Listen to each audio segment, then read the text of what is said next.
Alzheimer's ബാധിതനായ വിമുക്ത ഭടനെ നഗ്നനായി വലിച്ചിഴച്ച സംഭവത്തിൽ ഹോം നഴ്സ് അറസ്റ്റിലായിരിക്കുകയാണ്. പത്തനാപുരം കുന്നിക്കോട് സ്വദേശി വിഷ്ണുവിനെയാണ് പോലീസ് അറസ്റ്റ് ചെയ്തത്. പത്തനംതിട്ട സ്വദേശി ശശിധരൻ പിള്ളയെ വിഷ്ണു ഉപദ്രവിക്കുന്നതിന്റെ CCTV ദൃശ്യങ്ങൾ കഴിഞ്ഞ ദിവസം പുറത്തു വന്നിരുന്നു. കൂടുതൽ വിവരങ്ങളുമായി CK അഭിലാൽ ചേർന്നുണ്ട്. അഭിലാൽ, എവിടെ നിന്നാണ് ഈ ഹോം നഴ്സിനെ അറസ്റ്റ് ചെയ്തത്? എങ്ങനെയാണ് ഇയാളെ പിടികൂടിയത്? പരുമലയിലെ സ്വകാര്യ ആശുപത്രിയിൽ ചികിത്സയിൽ കഴിയുന്ന ആളിനൊപ്പം ശുശ്രൂഷകനായി നിൽക്കുകയായിരുന്നു കഴിഞ്ഞ ദിവസങ്ങളിലൊക്കെയും പ്രതിയായിട്ടുള്ള വിഷ്ണു. അവിടെ ഈ ബന്ധുക്കളുടെ പരാതിയുടെ അടിസ്ഥാനത്തിൽ അവിടെ എത്തിയ കൊടുമൺ പോലീസാണ് ഇന്നലെ രാത്രി വിഷ്ണുവിനെ കസ്റ്റഡിയിലെടുത്തത്. വിശദമായ ചോദ്യം ചെയ്യലിൽ അതോടൊപ്പം തന്നെ CCTV ദൃശ്യങ്ങൾ കാണിച്ചുള്ള തുടർ നടപടികളിൽ ഇയാൾ കുറ്റം സമ്മതിച്ചു എന്നുള്ളതാണ് കൊടുമൺ പോലീസ് വിശദീകരിക്കുന്നത്. തുടർന്നാണ് ഇയാൾക്ക് എതിരെ കൂടുതൽ വകുപ്പുകൾ ചുമത്തുകയും ഇയാളുടെ അറസ്റ്റ് രേഖപ്പെടുത്തുകയും ചെയ്തത്.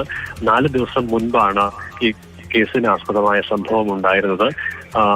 ഭാര്യയും അതോടൊപ്പം തന്നെ മകളും മറ്റ് സ്ഥലത്തായതിനാൽ ശശിധരൻ പിള്ളയും ഹോം നേഴ്സായിട്ടുള്ള വിഷ്ണു മാത്രമാണ് വീട്ടിൽ ഉണ്ടായിരുന്നത്. അൽഷിമേഴ്സ് ബാധിതനായ ശശിധരൻ പിള്ളയെ ശുശ്രൂഷിക്കുന്നതിന് 1.5 മാസം മുൻപ് അടൂരിലെ ഒരു സ്വകാര്യ ഏജൻസി മുഖേനയാണ് വിഷ്ണുവിനെ തട്ടയിലെ വീട്ടിൽ ജോലിയിലേക്ക് പ്രവേശിപ്പിച്ചത്.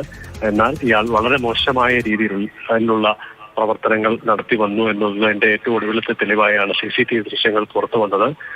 തട്ടിൽ നിന്ന് വീണ് പരിക്കേറ്റു എന്നുള്ള വിവരത്തെ തുടർന്നാണ് ബന്ധുക്കൾ എത്തി ശശിധരൻ പിള്ളയെ ആശുപത്രിയിൽ എത്തിച്ചത്. എന്നാൽ ചികിത്സിച്ച ഡോക്ടർ അഭിപ്രായപ്പെട്ട ചെറിയ സംശയമാണ് പിന്നീട് CCTV ദൃശ്യങ്ങൾ പരിശോധിക്കുന്നതിനും പരാതിക്കും അതോടൊപ്പം തന്നെ കേസിനും അറസ്റ്റിനും